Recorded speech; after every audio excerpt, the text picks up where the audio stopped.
के सिर पे मार देता, मां मर जाती है। तो मैं आप लोगों को कहना चाहता हूं, ये जितनी भी बीमारियां हैं उसकी जड़ खत्म करने की एक ही दवाई है, अच्छी शिक्षा प्रदान करना। तो के सिर पे मार देता, मां मर जाती है। तो मैं आप लोगों को कहना चाहता हूं, ये जितनी भी बीमारियां हैं उसकी जड़ खत्म करने की एक ही दवाई है, अच्छी शिक्षा प्रदान करना।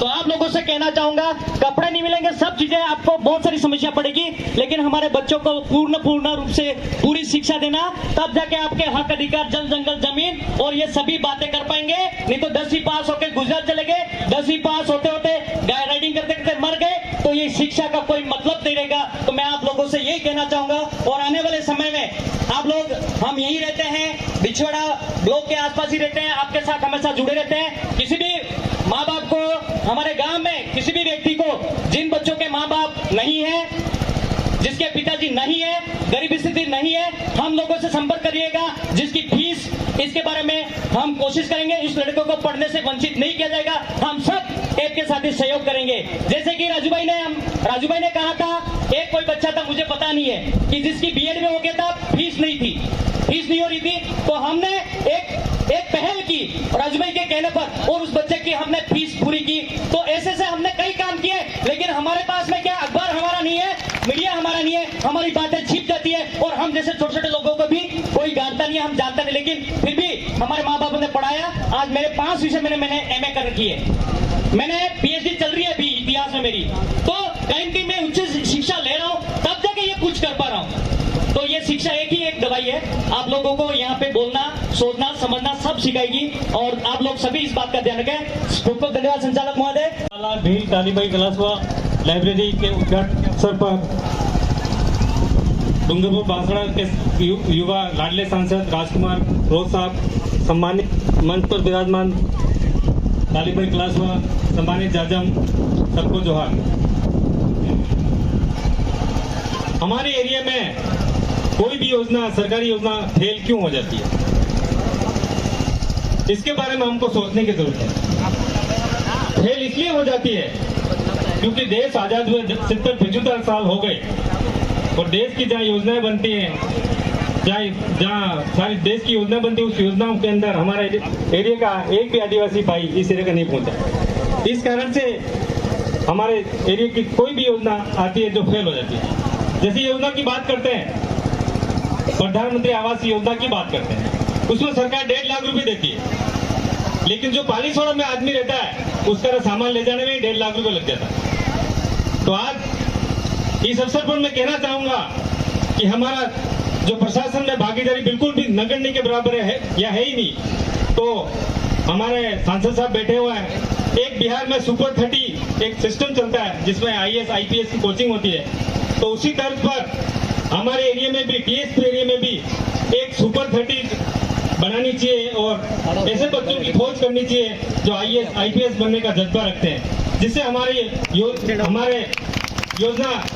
योजना के अंदर, जो योजना देश की योजना बनती है, उसके अंदर हमारे आदिवासी पहुंच करके हमारे एरिया का भला कर सकते हैं। एक दूसरी योजना और अपने एरिया में चल रही है, एक जल जीवन योजना चल रही है। भ्रष्टाचार के ताबूत खड़ी किए जा रहे हैं, आपने देखे होंगे, जगह जगह टंकियां खड़ी रहती है। मेरे गांव में 7 करोड़ रुपए लगा चुके हैं, मेरे गांव का भी सांसद था, लेकिन आज तक 7 साल हो गए मेरे घर पे पानी नहीं आया, टोटी लटका रखी है। तो योजना इसलिए फेल हो जाते हैं। उन योजना पे अपने को नजर रखनी है, प्रत्येक गांव के आदमी की, सरपंच साहब की, सबकी निगरानी होनी चाहिए।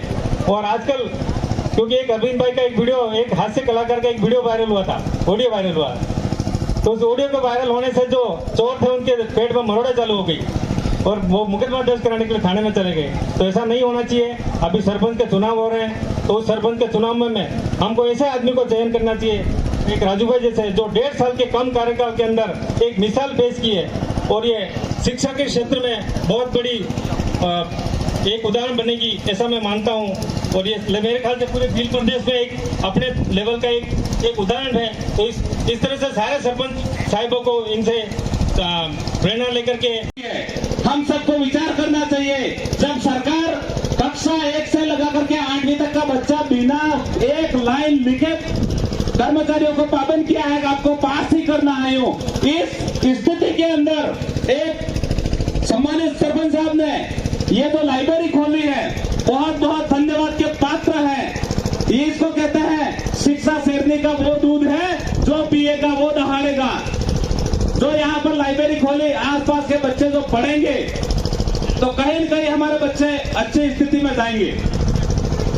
अब कुल मिलाकर के बात यही है कि शिक्षा अच्छी मिल जाएगी तो हमारे कपड़े भी, हमारे रहन सहन भी, हमारे हक अधिकार भी और हमारे इलाके में जो भी मांग है वो सारी मांगे इस शिक्षा के माध्यम से हम आगे बढ़ा सकते हैं। इसलिए समय कम दिया है, आपको फिर से जोहार, धन्यवाद। जय आदिवासी, जय वीर प्रदेश।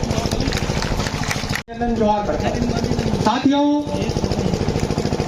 हमारे समाज में कई प्रकार के काम होते हैं, जैसे पालिया बांधना, पानी रोकना, सड़कें बनाना। ये काम तो सदियों से होते आ रहे हैं और आज तक मतलब हमारा कल्याण नहीं होगा। लेकिन हमारे सामने आज एक मिसाल से कायम की है स्थानीय ग्राम पंचायत बोकलाबाल के सरपंच आदरणीय राजू भाई ढोड़ा ने, कि शिक्षा के क्षेत्र में लाइब्रेरी खोलकर। साथियों, यहाँ हम मंच पर आकर के बोलते हैं, इसमें एक जो ताकत हमारी काम करती है वो शिक्षा की ताकत काम करती है। जब तक हमारा समाज नहीं पढ़ेगा, शिक्षा के क्षेत्र में आगे नहीं बढ़ेगा, हमारा विकास कतई नहीं होने वाला है। इसलिए मैं आपके सामने एक बात, एक तथ्य बताने वाला हूँ। ट्राइबल एम्प्लॉय फेडरेशन की ओर से, जिसका मैं जिला उपाध्यक्ष हूँ, ट्राइबल एम्प्लॉय फेडरेशन की ओर से पिछले 2 सालों से हम निःशुल्क कोचिंग का आयोजन बिछवाड़ा में करते आ रहे हैं। इस साल हमने करीब 74 दिन, 74 दिन तक हमने कोचिंग का करवाई थी। उसमें से SC, ST, OBC, माइनॉरिटी सभी समाज के अपने छात्र छात्राएं इसमें कोचिंग ले रहे थे और 50 से ज्यादा छात्रों का चयन इस सत्र में हुआ है। 50 से ज्यादा छात्रों का। यह हमारे आदिवासी समाज के लिए, ट्राइबल एम्प्लॉय फेडरेशन के लिए बहुत बड़ी उपलब्धि है। इसलिए मैं इस पंडाल में बैठे हुए तमाम जनप्रतिनिधियों से निवेदन करना चाहता हूं कि आप जिस तरह से बोकलापाल में लाइब्रेरी का उद्घाटन हुआ है, आप आदिवासी समाज के लिए ही नहीं, मतलब समस्त समाजों के लिए आप शिक्षा के क्षेत्र में लाइब्रेरी खोलें, जिससे हमारा समाज आगे बढ़ेगा, हमारे परिवार का, हमारे समाज का, हमारे गांव, हमारे राज्य, हमारे देश का विकास होगा। इन्हीं सबको शब्दों के साथ में